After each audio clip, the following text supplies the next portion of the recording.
So hey everyone, welcome back to my channel. Today we are going to do 10th standard Marathi second chapter जिसका नाम है Santwani and this is our second part जिसका आपको जो पहला part था वो था अंकिला मी दास तुझा। तो ये जो था मैंने ऑलरेडी अपलोड कर दिया है, you can check out in description. और ये जो हमारा पार्ट है ये सेकेंड पार्ट है। In this we are going to do Yogi Sarvakar Sukhdata जो चैप्टर है उसके जो क्वेश्चन आंसर्स है, कविता के जो भी रिलेटेड क्वेश्चन आंसर्स है या ऑब्जेक्टिव्स है वो सब आज हम देखने वाले।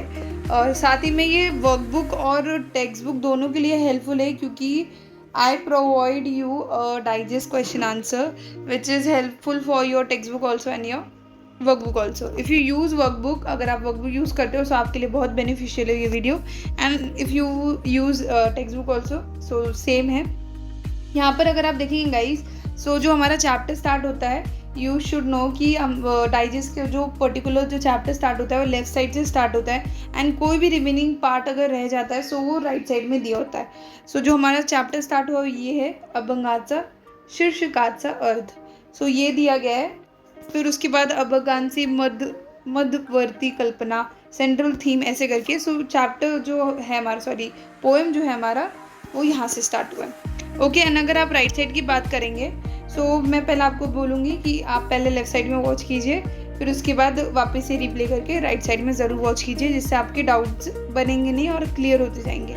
यहाँ पर देखिए गाइस, अगर मैं राइट साइड की बात करूँ सो राइट साइड में जो हमारा स्टार्ट हो रहा है वो है कवितेचा भावार्थ। सो ये मेन पार्ट है भावार्थ, क्योंकि एक्चुअली में हमें मीनिंग जो रहता है स्टांजा की वो बताना होता है। सो आपको जो स्टांजा दिए, सपोज ये जो स्टांजा है आपका, this is your stanza, this one, ये जो दो आपके स्टांजा है इसका जो आपको मीनिंग दिया गया है मराठी में ही, because this is your Marathi subject. So वो ये है यहाँ तक, दिस वन। सो ये जो आपका फर्स्ट स्टांजा है यहाँ पर ही ओवर हो जाता है। सो यहाँ पर आपको हाईलाइट करके भी बताया गया, ज़्यादा डार्क ब्लैक में एंड देन उसके बाद light black, so you can understand easily. यहाँ पर अगर आप देखेंगे लेफ्ट साइड में, सो देखिए हमारा टॉपिक जो स्टार्ट हो रहा है वो टीपा। टीपा is very important, not very important but important if you are using the workbook. टीपा आपको दिया होता है वर्कबुक में, so you can prefer this also. Okay, आपको क्वेश्चन दिए होते हैं सो आपको एक बार अच्छे से चेकआउट करने। देन उसके बाद जो हमारा पॉइंट स्टार्ट हो रहा है वो है वाक्य प्रचार व त्यांचा अर्थ। सो ये भी इम्पॉर्टेंट है as compare to workbook. Workbook में बहुत क्वेश्चंस होते हैं एंड मैं आपको बताऊंगी कि आपके टेक्स्ट बुक के क्वेश्चन आंसर आपको इजीली कैसे मिलेंगे। So be on video till end. यहाँ पर देखिए आपके वाक्य प्रचार व त्यांचे अर्थ दिया गया, वो सिर्फ 3 ही दिए गए। ओके, 3 दिए गए। देन अगर आप देखेंगे सो वाक्य प्रचार के बाद जो हमारा स्टार्ट हुआ राइट साइड में वो था हमारा कवितेचा भावार्थ, जो कि मैंने आपको बताया। कवितेचा भावार्थ जो स्टांजा है वो आपको दिया गया, जैसे ये 4th स्टांजा है, 4th स्टांजा का meaning this is your 5th stanza. So ऐसे करके मीनिंग दिए गए। एक बार आप रिप्ले ज़रूर कीजिए जिससे आपको डाउट्स क्लियर हो जाएंगे अगर आपके वीडियोज़ में कुछ भी डाउट आते होंगे तो। Okay, if you have any doubt still so आप कॉमेंट कर सकते हैं, इट्स फ्री। यहाँ पर अगर आप देखेंगे गाइज सो यहाँ पर हमारा ओवर होता है 15 पेज नंबर। और गाइज अगर आप इस चैनल को नहीं सब्सक्राइब किया, सब्सक्राइब करके ज़रूर रखिए क्योंकि और भी ऐसे वीडियोस आने वाले, सो आपको टाइम टू टाइम मिलते रहेगा। So let's move on next page. So guys यहाँ पर अगर आप नोटिस करेंगे जो हमारा कवितेचा भावार्थ था, कवितेचा भावार्थ में जो 6th स्टांजा था, 6th स्टांजा का जो रिमेनिंग पार्ट है वो रह चुका है। सो प्लीज़ एक बार रिप्ले ज़रूर कर लीजिए जिससे आपको डाउट क्लियर हो जाएगा, क्योंकि ये रिमेनिंग पार्ट है एंड आपको पता है कि आधा अधूरा तो का आंसर कंप्लीट नहीं होता है। So this is the remaining part, please watch this also. Okay, then उसके बाद जो हमारा टॉपिक स्टार्ट वो हो रहा है paraphrase of the poem. Paraphrase of the poem is like आपको वही मराठी जो दिया गया है, if anybody doesn't understand the Marathi so वो इंग्लिश में ही आपको समरी टाइप समझाया गया है। So you can read as if you don't understand Marathi, वही समरी टाइप आपको दिया गया है। यहाँ पर अगर आप नोटिस करेंगे सो जैसे मैंने आपको बताया यहाँ तक हमारा ओवर हो जाता है पैराफ्रेज। फिर इसके बाद जो कंटिन्यू हो रहा है यहाँ पर हो रहा है। सो दिस इज़ फर्स्ट यहाँ पर दिया होगा, लेट मी एक्सप्लेन यू। यहाँ पर ओवर होने के बाद यहाँ पर है, फिर उसके बाद जो एंड हो रहा है दिस साइड, ये एंड हो रहा है। ओके, ये आपका जो पैराफ्रेज है टोटल वो यहाँ पर एंड हो रहा है। ओके, उसके बाद अगर आप देखेंगे पैराफ्रेज के बाद, बहुत इंपॉर्टेंट पॉइंट स्टार्ट हो रहा है टॉपिक, जो कि है हमारा कृति, स्वाध्याय एवं उत्तर। यही हमारा पॉइंट है, क्योंकि सॉरी टॉपिक है, क्योंकि इसीलिए है। यहाँ पर अगर आप देखेंगे हमारा एक्सरसाइज मेन स्टार्ट हो जाता है। एक्सरसाइज में अगर आप देखेंगे लेफ्ट साइड में कृति 1 दिया गया है हमारा। कृति 1 के आपको पता होगा कि कृति 1 के जो टोटल क्वेश्चन होंगे, देन उसके बाद आपको आंसर बताएगा। जैसे कि अगर आप यहाँ पर नोटिस करेंगे, कृति 1 का फर्स्ट क्वेश्चन दिया गया है, ठीक है। देन उसके बाद यहाँ पर आपका सेकेंड क्वेश्चन है। ऐसे करके आपको दिया गया है। एंड अगर आप नोटिस करेंगे यहाँ पर आपको एक स्टार मार्क दिख रहा है। मैंने जो आपको बताया था कि आपके जो टेक्स्ट बुक के क्वेश्चन होंगे वो ये होंगे। जहाँ पर भी आपको स्टार मार्क का क्वेश्चन दिखा, this is your text book question. आपको डिफिकल्टी नहीं होगी फाइंड करने में कि आपके स्टार वाले क्वेश्चन, आपके टेक्स्ट बुक के क्वेश्चन कहाँ पर है। जहाँ पर भी आपको स्टार मार्क क्वेश्चन दिख जाए, this is all about your text book question. Okay, workbook में भी दिया होता है, लेकिन आपके अगर सिर्फ आप पर्टिकुलर टेक्स्ट बुक को फॉलो कर रहे हो, इट्स ऑल अबाउट दैट। यहाँ पर अगर आप देखेंगे कृति 1 का जो फर्स्ट क्वेश्चन है, फर्स्ट क्वेश्चन में भी फर्स्ट क्वेश्चन है, देन सेकंड क्वेश्चन है, ऐसे करके पॉइंट दिए गए।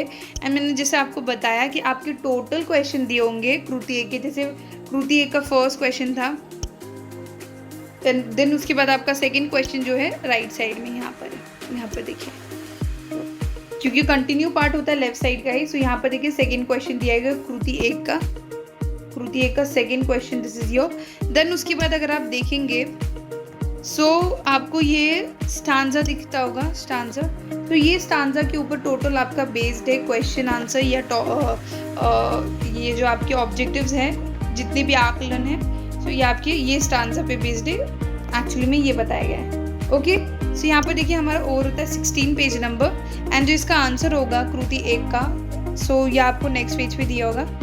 ओके, अगर आपको नहीं समझता होगा तो एक बार प्लीज रिप्ले कर लेना। ओके गाइस, जैसे कि यहाँ पर अगर आप देख रहे हैं, यहाँ पर आपको एक पॉइंट दिख रहा है जो कि शब्दार्थ, विच इज़ वेरी इंपॉर्टेंट। और मैं आपको बता दूँ, आपके वर्कबुक में जो क्वेश्चन होंगे, उधर आपको कभी कभी शब्दार्थ भी पूछे होंगे, तो शब्दार्थ आप इसमें से फाइंड कीजिए। इसमें से देखिए आपको कौन से वर्ड दिया गया, उसकी मीनिंग लिखने के लिए बोला गया। You can prefer as this, समानार्थी के तौर पे भी आप यूज़ कर सकते हो, और आप शब्दार्थ के भी तौर पे यूज़ कर सकते हो। प्लीज़ एक बार चेकआउट जरूर कीजिए। अगर आपको ये सेम वर्ड आपको दिख रहा है और उसका बोला गया कि शब्दार्थ लिखिए, दिस इज योर शब्दार्थ। ओके, एंड अगर आपको समानार्थी भी पूछा जा रहा है, तो समानार्थी आप इसके इसी के सेम वर्ड्स लिख सकते हो। ओके, क्योंकि वर्कबुक के क्वेश्चंस होते हैं जो कि मिलते नहीं हैं, वो शब्दार्थ में छुपे होते हैं। आई एम टॉकिंग अबाउट समानार्थी। समानार्थी के केस में ये होता है। ओके, अगर आप देखेंगे ये समानार्थी, ये जो शब्दार्थ है, ये शब्दार्थ हमारा वो स्टांजा का है, जो कि मैंने आपको पहले बताया। जो आपका इसका कृति 1 के बाद हमारा जो स्टांजा दिए गए थे, उसमें जितने भी हार्ड वर्ड्स थे उसके यहाँ पर मीनिंग दिए गए। It's all about your previous stanza, जो आपको मैंने बताया, जिसके ऊपर ये कृति दिया गया। उसके स्टांजा के टोटल मीनिंग है। और अगर आप नोटिस करेंगे, शब्दार्थ हमारे बहुत सारे दिए गए, और उसका जो कंटिन्यू पार्ट है वो यहाँ पर राइट साइड में हुआ है। टोटल जो लेफ्ट साइड में आपका बताया गया, वो पूरे हमारे शब्दार्थ हैं। लेफ्ट साइड में पूरा हमारा शब्दार्थ है। देन उसके बाद यहाँ पर कंटिन्यू भी हुआ है राइट साइड में। देन उसके बाद देखिए यहाँ पर ओवर हो जाता है हमारा शब्दार्थ पार्ट। फिर जैसे मैंने आपको बताया, जो कृति 1 है, कृति 1 का जो उत्तर है वो यहाँ पर स्टार्ट होगा। यहाँ पर देखिए कृति 1 का टोटल क्वेश्चन 2 थे, उसमें उसके बाद यहाँ पर स्टार्ट हुए। ओके, यहाँ पर देखिए डायरेक्ट आंसर दिया गया क्वेश्चन के साथ। अगर आप क्वेश्चन को नहीं भी वॉच करते, इट्स गुड ऑल्सो, क्वेश्चन भी दिया गया। और guys, if you are not watching this video in quality, please video को क्वालिटी में वॉच कीजिए, जिससे आपको वीडियोस ब्लर नहीं दिखेंगे। इफ़ यू आर लाइक आपको ब्लर वीडियो दिख रहा है, तो पहले क्वालिटी में सेक्शन में जाइए, हाई रेजोल्यूशन पे देखिए, जिससे आपको वीडियो की क्वालिटी बहुत अच्छे से दिखेगी। क्योंकि वीडियो तो क्वालिटी में है, बस आप क्वालिटी में वॉच कीजिए, you will get a nice video. Okay, यहाँ पर जैसे मैंने आपको बताया, ये टोटल हमारा शब्दार्थ था, और शब्दार्थ यहाँ पर ही ओवर नहीं होता है, उसके बाद राइट साइड में कंटिन्यू, जैसे मैंने आपको बताया। फिर यहाँ पर देखिए गाइज, हमारा ओवर हो जाता है यहाँ तक। कृति जो 1 था, उसके टोटल क्वेश्चन जो सेकंड तक था, उसके बाद उसके आंसर्स दिए गए थे, वो ओवर हो जाता है। फिर उसके बाद देखिए यहाँ पर हमारा स्टार्ट हुआ है कृति 2। एंड कृति 2 में अगर आप देखेंगे, ये जो है आपका स्टार मार्क क्वेश्चन दिख रहा है, मैं आपको हर बार बताते चलूँगी। सो आपको ये स्टार मार्क जो फर्स्ट क्वेश्चन दिख रहा है, सो ये आपका जो है टेक्स्ट बुक का क्वेश्चन है। सो एक बार चेकआउट ज़रूर कीजिए। कृति 1 के जो फर्स्ट क्वेश्चन होंगे उसमें जितने भी क्वेश्चन होंगे वो पूरे आपके टेक्स्ट बुक के क्वेश्चन होंगे। ओके, इसका जो आंसर होगा कृति 2 का वो आपको नेक्स्ट पेज पे दिया होगा। यहाँ पर देखिए हमारा ओवर हो चुका है 17 पेज नंबर। सो गाइस, जैसे मैंने आपको बताया जो आपका क्वेश्चन था कृति 2 का जो फर्स्ट क्वेश्चन था वो एक्चुअली में आपको बस क्वेश्चन लिख के दिया गया था। जो मेन क्वेश्चन है ये दिया गया है। ओके, ये मेन क्वेश्चन है आपका, टेबल में आपको आंसर बताना है। ओके, फिर उसके बाद अगर आप देखेंगे जैसे कृति 1 में फर्स्ट था क्वेश्चन, सेकंड था क्वेश्चन, वैसे ही सेम इसमें भी है, इसमें भी 2 ही क्वेश्चन है। एंड जैसे मैंने आपको बताया जो सेकंड क्वेश्चन है जो फर्स्ट क्वेश्चन है वो आपका स्टार मार्क क्वेश्चन है। देन हमारा सेकंड क्वेश्चन स्टार्ट हो रहा है। सॉरी गाइज, यहाँ पर सेकंड क्वेश्चन जो है वो आपको स्पष्ट करना है, स्वमत है। ओके, इसका भी आंसर आपको दिया होगा। फिर उसके बाद अगर आप देखेंगे तो हमारा ये जो है थर्ड क्वेश्चन स्टार्ट हो रहा है। Okay, this is your third question. ये आपका थर्ड क्वेश्चन दिया गया है कृति 2 का। ओके, एंड उसमें अगर आप नोटिस करेंगे सो आपको स्टार मार्क क्वेश्चन दिखते चलेंगे। जैसे कि आपको थर्ड क्वेश्चन में जो सेकंड क्वेश्चन है, थर्ड क्वेश्चन है, फोर्थ क्वेश्चन है, ये आपके स्टार मार्क क्वेश्चन है। सो ये आपके टेक्स्ट बुक के क्वेश्चन है। सो टोटल जो आपके फर्स्ट से लेकर फोर्थ तक जो है ये पूरे आपके स्टार मार्क क्वेश्चन है। ओके, कृति 2 का जो थर्ड क्वेश्चन है। एंड अगर आप राइट साइड की बात करें सो राइट साइड में देखिए यहाँ पर आपको थर्ड क्वेश्चन दिख रहा है। सो कृति 2 का आंसर जो है लेफ्ट साइड में ही स्टार्ट हो चुका है, लेकिन उसका जो थर्ड क्वेश्चन है जो कि ये चल रहा है, यहाँ पर जो चल रहा है उसका डायरेक्ट आंसर आपको यहाँ पर दिया गया है। सो आप डायरेक्टली यहाँ पर भी अगर आप देखेंगे सो ईजिली है। जो आपका फर्स्ट से लेकर फोर्थ तक है ये आपके पूरे टेक्स्ट बुक के होंगे। ओके, जो कि मैंने आपको बताया। सो अच्छे से चेकआउट करते चलिए, क्वेश्चंस आपको मिलते जाएंगे, आंसर्स आपको मिलेंगे। अगर आपको बाई चांस कोई आंसर नहीं मिल रहा है सो कमेंट करिए, मैं आपको कम्युनिटी टैब में ज़रूर वो आंसर प्रोवाइड करूँगी। ओके, यहाँ पर अगर आप देखेंगे राइट साइड में सो सेकेंड जैसे थर्ड क्वेश्चन तक ही हमारा कृति ओवर हो जाता है, कृति 2। फिर उसके बाद देखिए कृति 3 स्टार्ट हुआ है राइट साइड में। एंड आपको अगर आप देखेंगे नवंबर 2020 सो ये आपके प्रीवियस पेपर्स के बारे में बताया गया कि ये क्वेश्चन आपके आया था नवंबर, मतलब जब आपका रीटेस्ट लिया गया था। सो उसके क्योंकि एक्चुअली में रीटेस्ट नवंबर सितंबर में होता है, सो वैसे ही रीटेस्ट जब लिया गया था तब आपके पेपर्स में ये क्वेश्चन आए थे। सो ये आप एक इम्पोर्टेंस की तौर पे ले सकते हो, जिस पे आपको ज़्यादा फोकस करना है, ऐसे क्वेश्चन के तौर पे ले सकते हो if you are not understanding कि ये सब क्या है। ओके, मैंने आपको बता दिया। फिर यहाँ पर देखेंगे सो यहाँ से स्टार्ट हो रहा है हमारा कृति 2 के आंसर्स उत्तर है। उसका जो फर्स्ट क्वेश्चन का आंसर है वो यहाँ पर दिया गया। जैसे मैंने आपको बताया जो टेबल था उसका वो मेन था आंसर में। फिर यहाँ पर देखिए हमारा सेकेंड क्वेश्चन जो कृति का था उसका स्वमत का आंसर दिया गया है सेकेंड क्वेश्चन का कृति 2 का। फिर राइट साइड में हमारा थर्ड क्वेश्चन का आंसर जैसे मैंने आपको बताया वो दिया गया है। फिर यहाँ पर अगर आप नोटिस करेंगे जो कृति 3 था, कृति 3 के यही क्वेश्चंस दिए गए थे। एंड इसमें कोई भी आपका टेक्स्ट बुक का क्वेश्चन तो नहीं दिया गया, लेकिन इसका जो आंसर है कृति 3 का यहाँ पर ही दे दिया गया है। सो कृति 3 ज़्यादा बड़ा नहीं था, it was short. So total आपका यहाँ पर ही कंप्लीट हो चुका है कृति 3। ओके, सो यहाँ पर देखिए हमारा ओवर होता है 18 पेज नंबर। एंड गाइस ये हमारा संतवानी का चैप्टर के बारे में चल रहा है। सो प्लीज़ 2 पार्ट है, सो एक बार थोड़ा सा क्लियर करते हुए चलिए, क्योंकि अंकिला मिदास और योगी सर्वकार सुखदाता में थोड़ा सा कन्फ्यूजन हो सकता है। So please carefully. Okay, so guys यहाँ पर देखिए जो हमारा स्टांजा दिया गया है, स्टांजा के बाद हमारा कृति 4 स्टार्ट हो रहा है। कृति 4 काव्य सौंदर्य which is very important as compare to board examination. Okay, so इसका आपको क्वेश्चन और आंसर दिया गया है, so check out this also very carefully. And अगर आप राइट साइड की बात करेंगे सो राइट साइड में हमारा जो क्वेश्चन है, लेट मी चेक। सो यहाँ पर अगर आप देखेंगे सो राइट साइड में यहाँ पर देखिए कृति काव्य सौंदर्य का जो थर्ड क्वेश्चन है, जैसे कि ये आपका फर्स्ट क्वेश्चन है और जो कि आपका स्टार मार्क क्वेश्चन है। नोटिस कीजिए ये आपका टेक्स्ट बुक क्वेश्चन है और स्टार मार्क क्वेश्चन है। ओके, सो मैं बात कर रही थी जो हमारा कृति 4 है, कृति 4 का जैसे फर्स्ट क्वेश्चन है वैसे ही हमारा थर्ड क्वेश्चन भी लेफ्ट साइड में ही स्टार्ट हो चुका है, लेकिन उसका जो कंटिन्यू आंसर है वो आपको यहाँ पर दिया गया है। ओके, ये जो आपका कंटिन्यू आंसर है आपके थर्ड का। Okay, check out this. Then उसके बाद अगर आप देखेंगे सो यहाँ पर देखिए ये हमारा स्टार्ट हो रहा है में सबसे इम्पॉर्टेंट पार्ट जो कि है एप्रिसिएशन, रस ग्रहण। ओके, ये आपके कंपलसरी होता है कि एग्जाम में आए, it is 4 or 5 marks something like that. Appreciation important है। और गाइज मैंने ऑलरेडी वीडियो अपलोड किया है संत वाणी के, जो दोनों पार्ट के appreciation video side by side upload किया है, जिससे आपको कन्फ्यूजन नहीं होगा। सो आप चेकआउट कर सकते हो, उसके भी लिंक डिस्क्रिप्शन में दिया गया, चेकआउट जरूर कीजिए। यहाँ पर अगर आप सेकंड क्वेश्चन भी देखेंगे तो सेकंड क्वेश्चन भी आपका स्टार मार्क है। So this is your also text book question. And यहाँ पर अगर आप देखिए एप्रिसिएशन को देखते चलिए, एप्रिसिएशन में टोटल 6 पॉइंट्स होते हैं और ये कंपलसरी पॉइंट होते हैं एग्जामिनेशन के तौर पे। यहाँ पर देखिए थर्ड क्वेश्चन है, ये आपका स्टार मार्क क्वेश्चन नहीं है, सो आपका टेक्स्ट बुक का क्वेश्चन नहीं है।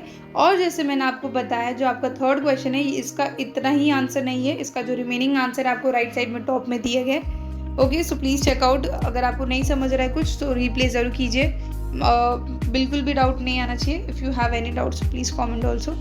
ओके, यहाँ पर अगर आप देखेंगे एप्रिसिएशन में जो फोर्थ तक पॉइंट दिया, देन उसके बाद फिफ्थ पॉइंट है। फिफ्थ पॉइंट का अगर कुछ पॉइंट रह जाता है तो आपको नेक्स्ट पेज पे दिया होगा, लेकिन नेक्स्ट पेज पे जो आपका 6 पॉइंट दिया होगा एप्रिसिएशन का, सो वो आप चेकआउट कर सकते हैं। ओके, यहाँ पर देखिए हमारा ओवर हो रहा है 19 पेज नंबर। सो गाइज यहाँ पर देखिए आपका दिया गया है जो 6 पॉइंट है एप्रिसिएशन का, वो दिया गया है। एंड एप्रिसिएशन 2 टाइप के होते हैं, एक पैराग्राफ फॉर्मेट में और एक होता है सिर्फ पॉइंट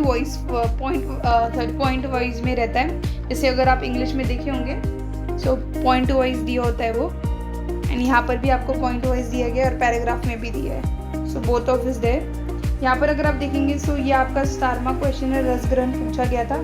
सो रस ग्रहण में जितने भी टॉपिक है ये वाला जो टॉपिक है, और इसका जो कंटिन्यू पार्ट है आपको यहाँ पर दिया गया है, प्लीज़ चेकआउट। यहाँ पर जो आपका दिया गया है ये इसका जो कंटिन्यू पार्ट है यहाँ पर स्टार्ट हुआ है, देन उसके बाद यहाँ पर आपका रस ग्रहण ओवर हो जाता है ये क्वेश्चन का। और ये जो भी है आपका ये पूरा टिल हियर आपका मतलब टॉप में भी ये आपके पूरे टेक्स्ट बुक का क्वेश्चन है। यहाँ पर अगर आप देखेंगे तो हमारा ग्रामर पार्ट स्टार्ट हो रहा है। Grammar part as compare to workbook which is very very important. Grammar में कंफ्यूजन होता है और क्वेश्चन भी ज़्यादा वर्कबुक में ग्रामर के होते हैं। सो यहाँ पर भी सेम है, आपको टोटल क्वेश्चन दिए होंगे, देन उसके बाद आपको आंसर दिया होगा। ओके, यहाँ पर देखिए जो हमारा लेफ्ट साइड में रिमेनिंग पार्ट रह जाता है, जैसे कि समानार्थी हमारा लेफ्ट साइड में है, तो उसी का ही आंसर आपको यहाँ पर दिया गया है। So please check out by replaying. Okay, यहाँ पर आपको पूरे ग्रामर के पार्ट दिए गए। सो ग्रामर के पार्ट इंपॉर्टेंट होते हैं। देन हमारा जो पार्ट स्टार्ट हो रहा है ये, उसमें शब्द संपत्ति जो आ रहा है। सो पहले ही हमारा जो है स्टार मार्क क्वेश्चन दिया गया। यहाँ पर देखिए ये आपके चारों क्वेश्चन स्टार मार्क है, एंड जो इसका आंसर है वो आपको राइट साइड में टॉप में मैंने जैसे बताया वो आपका आंसर था। फिर उसके बाद यहाँ पर देखिए ये थर्ड पॉइंट जो है उसका आंसर यहाँ पर दिया गया। Okay, you can check, you can go through this also. So यहाँ पर देखिए हमारा ओवर हो रहा है 20 पेज नंबर। सो गाइज यहाँ पर देखिए जो हमारा रिमेनिंग पार्ट रह चुका था ग्रामर का, वो कंटिन्यू यहाँ पर दिया गया। सो आप चेकआउट कर सकते हैं। फिर उसके बाद ये पॉइंट है, इसमें देखिए आपका इनमें से 4 पॉइंट दिए गए हैं। 4 पॉइंट में से आपको एक बताना था कौन सा राइट है। सो चेक कीजिए। ओके, आपका आंसर ये दिया गया। सो यहाँ पर देखिए गाइज हमारी ये वाला चैप्टर ओवर होता है। संतवानी का जो टोटल संतवानी जो चैप्टर है वो ओवर होता है। सेकंड पार्ट भी हमारा ओवर हो चुका है। पार्ट 1 आपका लिंक दिया गया है डिस्क्रिप्शन में, प्लीज़ चेकआउट कीजिए ये वीडियो के बाद। So guys if you find this video interesting और हेल्पफुल, सो प्लीज़ वीडियो को लाइक ज़रूर कीजिए और शेयर कीजिए अपने फ्रेंड्स के साथ और उनकी भी हेल्प कीजिए। और चैनल को नहीं सब्सक्राइब किया, सब्सक्राइब जरूर करते रहना, क्योंकि ऐसी अमेजिंग वीडियोस आती रहेंगी। आपके 10th स्टैंडर्ड के बहुत सारे वीडियोस अपलोड होने वाले, सो प्लीज़ सब्सक्राइब इट। सो चलिए, आपको अगर कोई डाउट है तो कमेंट में ज़रूर बताइए। सो मिलते हैं नेक्स्ट वीडियो में, और आपको नेक्स्ट वीडियो किस पे चाहिए वो भी प्लीज़ कमेंट में बताइए। सो